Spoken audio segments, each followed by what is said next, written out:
Bom, gente, continuamos nessa aula a conversar sobre a aposentadoria especial. Vínhamos examinando as disposições da Instrução Normativa 45 sobre a aposentadoria especial e vamos continuar com isso. Mas antes eu queria apresentar para vocês esses atos que são citados na Instrução Normativa, de modo a facilitar o entendimento dos diferentes tratamentos que foram dados no decorrer do tempo à aposentadoria especial. Vocês vão ter aí na Instrução Normativa referência a esses dois decretos bem antigos, 53.831, tá? De 64, 83.080 de 79, Lei 9.032, mais recente, 95, Decreto 21.72 de 97, Instrução Normativa número 57 de outubro de 2001, Decreto 48.82 de 18 de novembro de 2003. Adiantando o que virá nos próximos slides. Esses dois decretos são da época em que, para se aposentar especial, o segurado tinha apenas que comprovar que ele exercia uma dada atividade. Então, se ele exercia uma atividade que estava nas listas que acompanhavam esses decretos, ele teria direito à aposentadoria especial. Essa Lei 9.032 aqui, ela dá, assim, uma virada radical no tratamento da aposentadoria especial, porque não adianta mais comprovar que o indivíduo exercia uma dada atividade. É preciso comprovar que naquela atividade que ele exercia, o segurado estava exposto a agente nocivo à saúde ou à integridade física. Sem a efetiva comprovação dessa exposição a agente nocivo, a condições especiais que prejudiquem a saúde ou integridade física, a partir daí não existe mais direito à aposentadoria especial. Esse decreto 2172, tá? Instrução Normativa 57, Decreto 48.82 de 2003, eles têm mudança no sentido de revisar a lista de agentes nocivos, tá? Mudando o patamar de exposição a ruído, que determina direito à aposentadoria especial, restringindo no sentido de excluir alguns agentes nocivos da lista, que acompanha o regulamento. Então é por isso que nós vamos ter em vários momentos o tratamento dado, a exposição a um dado agente sendo modificado no decorrer do tempo. Então, até uma data, o patamar de ruído exigido para a aposentadoria especial era 1, depois mudou, adiante ele muda de novo. Então, as modificações acontecem tendo em vista a edição desses atos que estão aí listados. Então, vamos lá. Nós também teremos sempre referência, quando a gente fala de aposentadoria especial na Instrução Normativa, as NHO, são Normas de Higiene Ocupacional da Fundacentro. Também referência às NRs, principalmente a NR15, são as normas regulamentadoras do Ministério do Trabalho e Emprego. Então, antes, quando estava em vigor aí o Decreto 53.831, que regulamentou o direito à aposentadoria especial previsto naquela primeira Lei Orgânica da Previdência de 1960, era a atividade que determinava o direito à aposentadoria especial. Veja o que dizia aí o artigo 1º desse decreto. A aposentadoria especial, que se refere à Lei 3.807 de 1960, será concedida ao segurado que exerça ou tenha exercido atividade profissional em serviços considerados insalubres, perigosos ou penosos, tá? Hoje não temos mais a questão da periculosidade determinando o direito à aposentadoria especial. Quando nós temos alguém que trabalha, por exemplo, recebe adicional de insalubridade, aquilo pode ser, aí sim, um indicativo de que ali existe direito à aposentadoria especial. Um indicativo, não existe a certeza de que ali vai se ter concessão de aposentadoria especial. Então vejam que o foco era na atividade profissional. E vão ser considerados serviços insalubres, perigosos ou penosos os constantes do anexo desse decreto. E a concessão do benefício depende de comprovação pelo segurado, tá? De tempo de trabalho permanente e habitualmente prestado no serviço ou serviços considerados insalubres, perigosos ou penosos. Você vê que aí não tem a exigência da comprovação da exposição ao agente nocivo. Então, eu trouxe aqui um exemplo, por exemplo, né, aqui calor, né? O agente nocivo calor, tá? Desde que o indivíduo exerça operações, execute operações em locais com temperatura excessivamente alta, capaz de ser nociva à saúde proveniente de fontes artificiais. Então, eu nem tenho a necessidade, nesse momento, de mensurar se existe a exposição ao agente nocivo, né, calor, uma temperatura anormal, acima do limite de tolerância. Não existe isso. Se o indivíduo exerce uma atividade, executa operações em locais com temperaturas excessivamente altas, capazes de ser nocivas, ele já vai ter direito à aposentadoria especial nesse momento do tempo. Com o decreto 83.080, continua se focando na atividade exercida. Então, nesse momento, a aposentadoria especial era praticamente uma aposentadoria corporativa. Vejam o que nós temos aí. No anexo 1, nós temos a classificação das atividades profissionais segundo os agentes nocivos. Então, naquela atividade se pressupõe a existência de nocividade. E temos também, né, classificação das atividades segundo os grupos profissionais. Então, o indivíduo provava que exercia uma dada atividade, durante 15, 20 ou 25 anos, aposentava especial.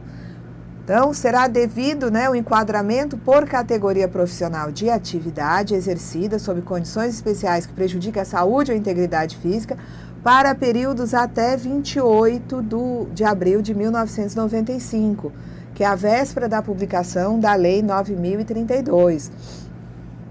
Então, né, a atividade, né, exercida conforme aquela lista que acompanha esses decretos vai ser considerada para concessão de aposentadoria especial, tendo em vista esse período anterior à Lei 9.032. Agora, com o advento da Lei 9.032, isso vai mudar, porque aí eu vou precisar da comprovação da exposição a agente nocivo. O decreto 21.72, aquela instrução 57 que foi citada antes, o decreto 48.82, eles são responsáveis pela revisão da tabela de agentes nocivos. Então, vamos, né, aqui para a Lei 9.032, que no seu artigo, na verdade, no seu artigo 57, não, ela modifica o artigo 57 aqui da Lei 8.213. Então, a partir dessa Lei 9.032, a redação do artigo 57 da Lei 8.213 passou a ter a exigência de comprovação pelo segurado perante o INSS de tempo de trabalho permanente, não ocasional nem intermitente, em condições especiais, que prejudica a saúde ou a integridade física durante o período de 15, 20 ou 25 anos. E diz aqui que o segurado deverá comprovar, além do tempo de trabalho, a exposição aos agentes nocivos, tá certo? Então, este é, né, o tratamento que passa a ser dado à aposentadoria especial a partir da Lei 9.032. Só se aposenta especial quem comprovar a efetiva exposição ao agente nocivo. Tem que ser apresentado junto ao INSS o perfil profissiográfico previdenciário por parte do trabalhador, tá? Então, agente nocivo ruído teve um tratamento diferente dos demais agentes, uma vez que sempre se exigiu a efetiva comprovação de exposição a esse agente por parte do segurado mediante a apresentação do formulário usado a cada época e do laudo pericial. Voltamos aqui para a Instrução Normativa 45. No seu artigo 239, a instrução vai nos contar o que aconteceu, né, quando o agente nocivo ao qual se expunha o trabalhador era o ruído, né? Então, a exposição ocupacional a ruído dará ensejo à aposentadoria especial quando os níveis de pressão sonora estiverem acima, no primeiro momento de 80 decibéis, depois de 90 decibéis e, mais recentemente, 85 decibéis, conforme o caso. Até 5 de março, que é a véspera da publicação desse decreto 21.72, será efetuado o enquadramento quando a exposição for superior a 80 decibéis, devendo ser informados os valores medidos de ruído, né? Do decreto 21.72, 6 de março de 97 até 10 de outubro de 2001, véspera da publicação da Instrução Normativa 57, O enquadramento vai ser feito como sendo, né, a exposição que dá direito à aposentadoria especial, quando a exposição for superior a 90 decibéis, devendo ser informados sempre os valores medidos. De 11 de outubro de 2001, quando é publicada a Instrução 57, até 18 de novembro de 2003, com a publicação, é a véspera da publicação do Decreto 4882, vai ser efetuado o enquadramento quando a exposição for superior a 90 decibéis, devendo ser aí anexado histograma ou memória de cálculo. Então, vocês veem que aqui já era 90, tá? Mas havia a necessidade de ter o laudo informando os valores de ruído medidos. Aqui, continua nesse período, o patamar é de 90 decibéis, acima dele é que vai ter, né, a nocividade, e deve-se anexar o histograma ou memória de cálculos. A partir de 19 de dezembro de 2003, com a publicação do Decreto 4882, vai ser efetuado o enquadramento quando o nível de exposição normalizado se situar acima de 85 decibéis ou for ultrapassada a dose unitária, devendo ser aplicado aí os limites de tolerância que estão lá no anexo 1 da norma regulamentadora número 15 do Ministério do Trabalho e as metodologias e os procedimentos definidos nas normas, né, da Fundacentro. Esse nível de exposição normalizado, segundo a norma, né, número 1 aí da Fundacentro, é o nível de exposição convertido para uma jornada padrão de 8 horas diárias, para fim de comparação com o limite de exposição. Então, aquilo que ultrapasse esse patamar vai ser considerado nocivo. Então, quando se ultrapassa, como ele diz aqui, a dose unitária, porque a análise vai depender de ser um ruído, né, continuado, que causa uma exposição continuada, ou se é ruído de impacto. A exposição ocupacional a temperaturas anormais, oriundas de fontes artificiais, sempre, dá direito à aposentadoria especial quando, até 5 de março de 97, véspera da publicação do Decreto 2172, estiver acima de 28 graus Celsius, não sendo exigida nesse período a medição com o termômetro aí de bulbo úmido, né, com base no IBU-TG. De 6 de março de 97, quando é publicado o Decreto 2172, até a véspera da publicação do Decreto 4882, tá? Se considera, né, como existindo aí exposição à temperatura normal, quando estiver em conformidade com o anexo 3 da norma regulamentadora número 15 do Ministério do Trabalho, atentando para as taxas de metabolismo por tipo de atividade, os limites de tolerância, com descanso no próprio local de trabalho ou ambiente mais ameno. Então, aí vai a medição levar em consideração se a pessoa trabalha, né, em atividades que puxam mais pelo metabolismo, são atividades da pessoa trabalha sentada, onde o metabolismo não acelera muito. Tudo isso vai ser levado em consideração nesse momento. A partir da publicação do Decreto 4882, no caso do calor, vai se considerar que existe nocividade quando forem ultrapassados os limites de tolerância definidos no anexo 3 da norma regulamentadora número 15, sendo avaliado segundo as metodologias e procedimentos adotados pelas normas, né, número 6 da Fundacentro, ok?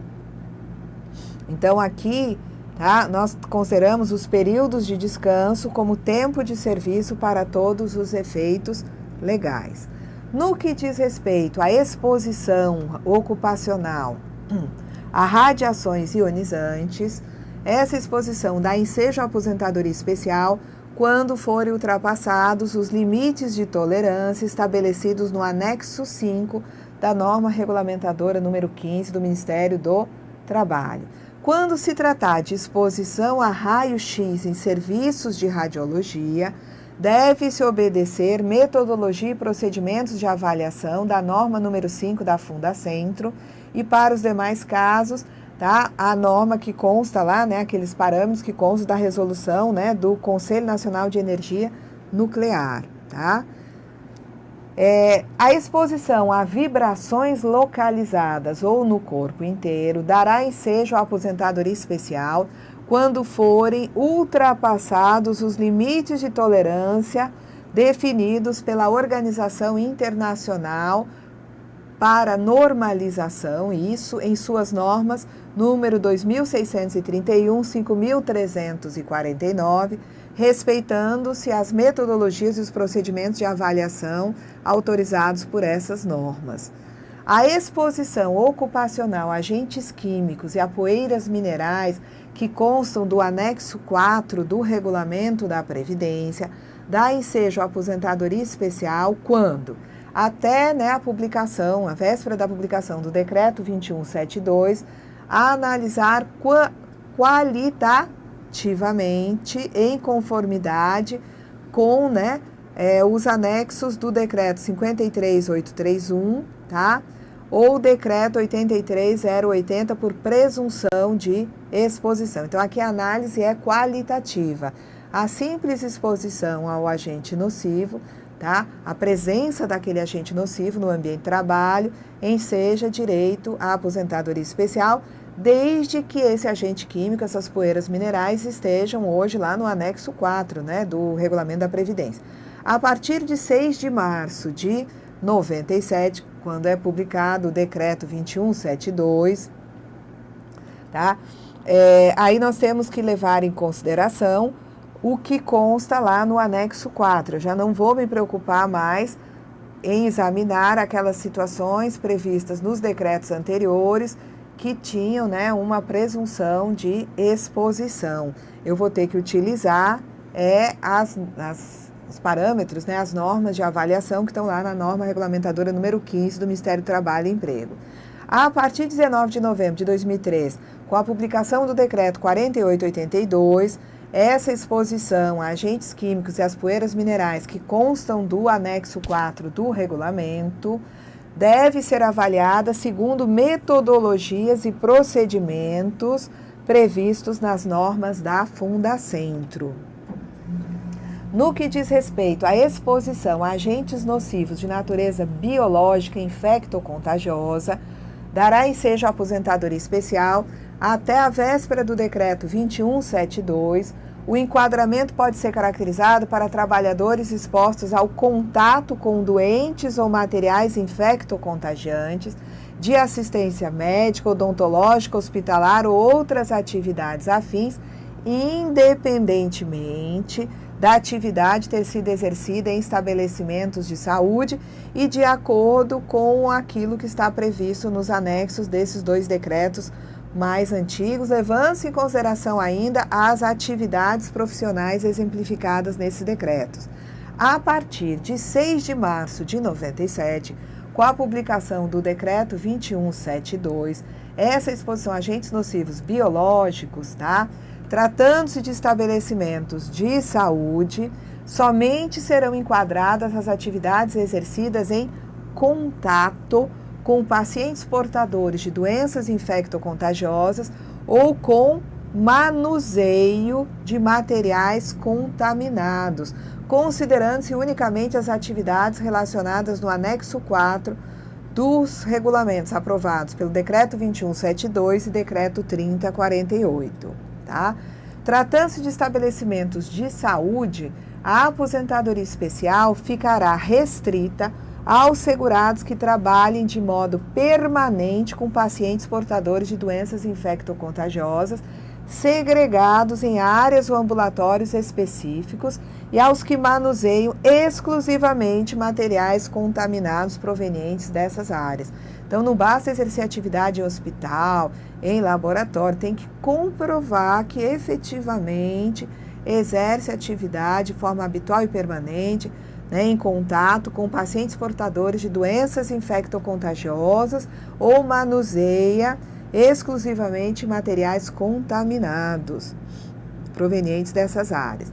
A exposição ocupacional à pressão atmosférica anormal dá ensejo ao enquadramento, como sendo uma atividade nociva, conforme determinado lá no anexo do Regulamento da Previdência Social.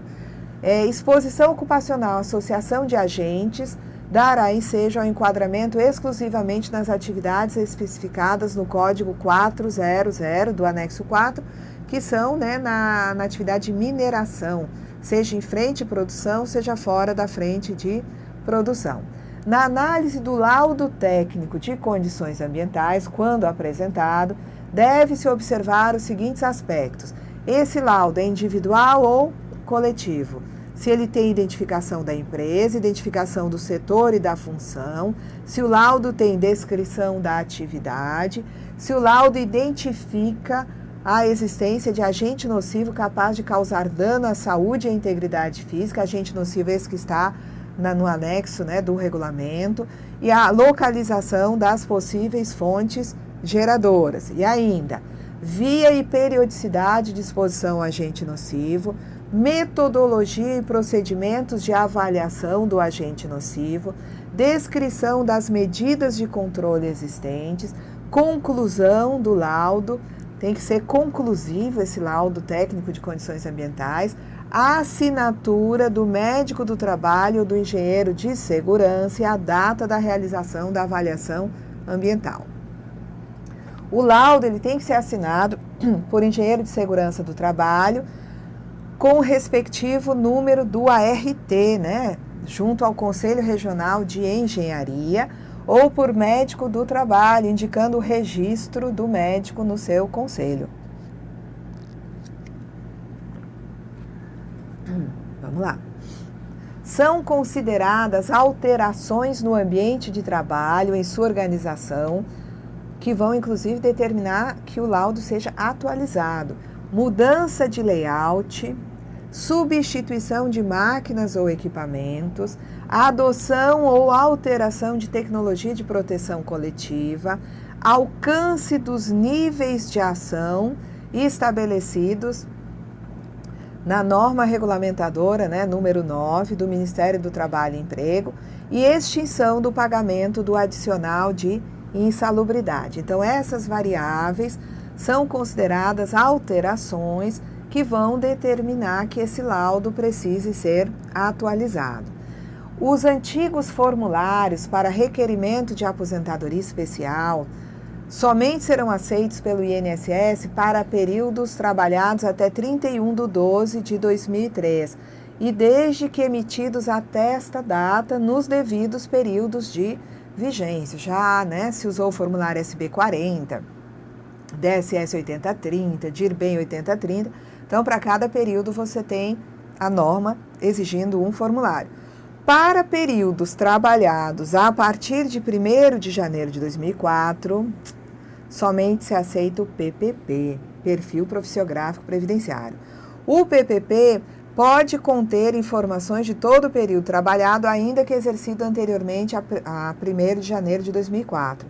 Mas a regra é, a empresa até pode fazer PPP para período anterior, mas ela estará, né, ou os outros formulários, mas ela estará obrigada a emitir PPP para cada funcionário, tá, a partir de 1º de janeiro de 2004. O perito médico previdenciário, ele emite um parecer técnico na avaliação dos benefícios por incapacidade e ele realiza análise médico-pericial dos benefícios de aposentadoria especial, elaborando relatório conclusivo no processo administrativo ou judicial que trata de concessão, revisão, recurso dos referidos benefícios, inclusive para fins de custeio, para definir se a empresa tem que pagar aquele adicional ao SAT.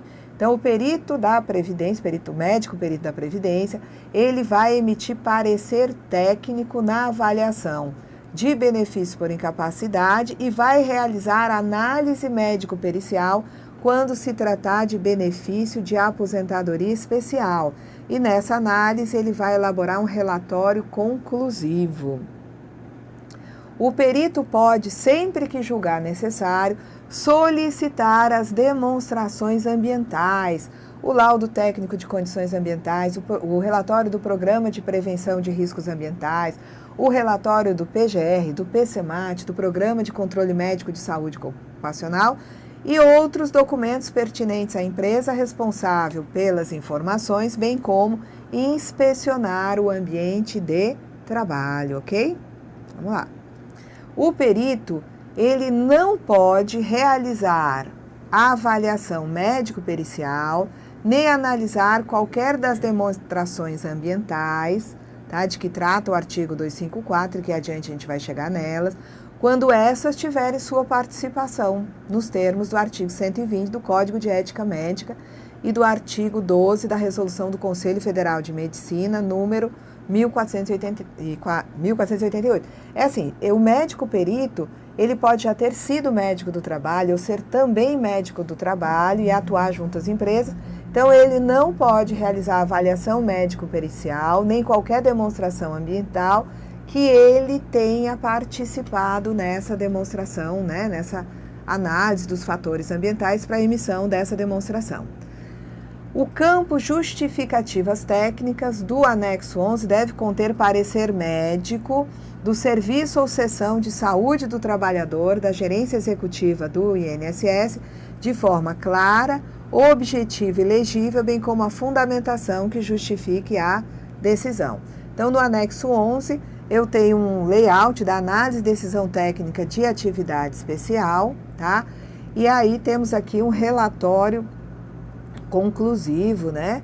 Dentro dessa análise, né, e decisão técnica de atividade especial, onde o médico vai preencher esse relatório com justificativas técnicas e fundamentação legal.